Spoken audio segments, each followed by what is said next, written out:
ಇನ್ನ ಅಶುಭ ಶಕುನಗಳು ಯಾವ್ಯಾವುದು ಅಂತ ಪ್ರಶ್ನೆ ಮಾಡ್ಕೊಂಡ್ರೆ ಅದಕ್ಕೆ ಈ ರೀತಿಯಾದಂತಹ ಉತ್ತರವನ್ನ ಹೇಳ್ತಾರೆ. ಏನು ಅಂತಂದ್ರೆ ಸನ್ಯಾಸಿ, ಒಂಟಿ ಬ್ರಾಹ್ಮಣ, ಅಂಗಹೀನ, ಹುಚ್ಚ, ನಪುಂಸಕ, ರಜಸ್ವಲ ಸ್ತ್ರೀ, ಕುಬ್ಜ, ಬಂಜೆ, ರೋಗಗ್ರಸ್ತ ವಿಧವೆ, ಉನ್ಮತ್ತ ಮನುಷ್ಯ, ಉಣ್ಣಿ, ಕೋಪಗ್ರಸ್ತ ಸ್ತ್ರೀ, ಆಮೇಲೆ ಬೋಳು ತಲೆಯ ಮನುಷ್ಯ, ದುಃಖದ ಹಾಹಾಕಾರ, ನಾಯಿ ಬೆಕ್ಕುಗಳು ಅಳೋದು, ಪ್ರಾಣಿಗಳ ಸೀನುವಿಕೆ, ಕಪಿಗಳ ರೋದನ, ಮಜ್ಜಿಗೆ, ಒದ್ದೆ ಬಟ್ಟೆ, ಬರಿದಾದಂತಹ ಪಾತ್ರೆ ಖಾಲಿ ಪಾತ್ರೆಗಳು, ಸರ್ಪ, ಕ್ರೂರಮುಗ ದರ್ಶನ, ಹುಲಿ, ಕರಡಿ, ಹಂದಿ, ಬೆಕ್ಕು ಇವುಗಳ ದರ್ಶನ, ಬರೀ ಅಂದ್ರೆ ಕಾಣಿಸೋದು, ಅಂದ್ರೆ ಎಲ್ಲೂ ಮೂಮೆಂಟಮ್ ಇಲ್ಲ, ಮೂಮೆಂಟ್ ಆಗ್ತಾ ಇದ್ರೆ ಮತ್ತೆ ಬೇರೆ ಫಲ ಇದೆ.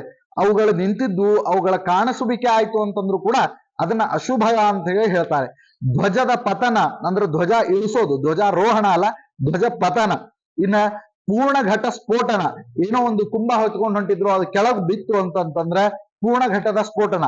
ಅಕಾಲ ವೃಷ್ಟಿ, ಮಳೆನೇ ಬರಂಗಿಲ್ಲ ಅಂತ ಟೈಮ್ ಒಳಗೆ ಒಮ್ಮಿಂದೊಮ್ಮೆಲೆ ಮಳೆ ಆಗೋದು, ಪ್ರಾಣಿಗಳ ಜಗಳ, ಕುಟುಂಬ ಕಲಹ, ಗಾಯಾಳು, ಯಾರೋ ಬಿದ್ದು ಗಾಯ ಮಾಡ್ಕೊಂಡಿದ್ರು ಅಂತ ಗಾಯಾಳುಗಳ ದರ್ಶನವಾಯಿತು ಅಂತಂದ್ರೆ ಇದೆಲ್ಲವೂ ಕೂಡ ಅಶುಭ ಶಕುನ ಅಂತ ಹೇಳ್ತಾರೆ. ಹಾಗಿದ್ರೆ ಅಶುಭ ಶಕುನದ ನಿವಾರಣೆಗೆ ಏನ್ ಮಾಡಬೇಕು? ಇದು ಬಹಳ ಇಂಪಾರ್ಟೆಂಟ್ ಪಾರ್ಟ್. ಏನಪ್ಪಾ ಅಂತಂತಂದ್ರೆ ಅಶುಭ ಶಕುನಗಳನ್ನ ನಿವಾರಣೆ ಮಾಡಿಕೊಳ್ಳಿಕ್ಕೋಸ್ಕರವಾಗಿ ಬಹಳ ಸುಂದರವಾದಂತಹ ವ್ಯಾಖ್ಯಾನವನ್ನ ಮಾಡ್ತಾರೆ. ನಾನು ಎಷ್ಟೋ ಬಾರಿ ಹೇಳ್ತಾ ಇರ್ತೇನೆ, ಏನು ಅಂತಂದ್ರೆ ಅಶುಭ ಶಕುನಗಳ ದರ್ಶನವಾಗೋದು. ಅದಕ್ಕೆ ನಮ್ಮ ಸನಾತನ ಧರ್ಮ ಕಾರ್ಯಕ್ರಮ ಯಾಕೆ ವಿಶೇಷ ಅಂತಂದ್ರೆ ಕೇವಲ ಶಕುನ ಶಾಸ್ತ್ರವನ್ನ ಹೇಳೋದಷ್ಟೇ ಅಲ್ಲ, ಕಿಂತು ಶುಭ ಮತ್ತು ಅಶುಭ ಎರಡೂ ಫಲಗಳನ್ನ ಹೇಳಿ ಅವುಗಳ ಪರಿಹಾರವನ್ನ ಹೆಂಗ್ ಮಾಡ್ಕೊಳ್ಬೇಕು ಅಂತ ಅನ್ನೋದನ್ನ ನಾವು ತಿಳಿಸ್ಕೊಡ್ತೇವೆ. ಸೊ ಹಾಗಿದ್ರೆ ಅಶುಭ ಶಕುನಗಳ ಭೇಟಿಯಾದಾಗ ಅದಕ್ಕೆ ಪರಿಹಾರ ಏನು, ನಾವು ಹೋಗ್ಲೇಬೇಕಾಗಿದೆ, ಪರಿಹಾರ ಏನು, ಒಳ್ಳೇದಾಗಬೇಕು, ಕಾರ್ಯಸಿದ್ಧಿ ಆಗಬೇಕು ಅಂತ ಅಂದ್ಕೊಂಡ್ರೆ ಅದಕ್ಕೆ ಬಹಳ ಚಂದಾಗಿ ಹೇಳ್ತಾರೆ. ಏನು ಅಂತಂದ್ರೆ ಸೂರ್ಯ ದರ್ಶನ, ಸೂರ್ಯನಿಗೆ ನಮಸ್ಕಾರ ಮಾಡೋಣದ್ರಿಂದ ಅಶುಭ ಶಕುನಗಳ ಪರಿಹಾರವಾಗ್ತದೆ. ಇದು ಒಂದನೇ ಪರಿಹಾರ.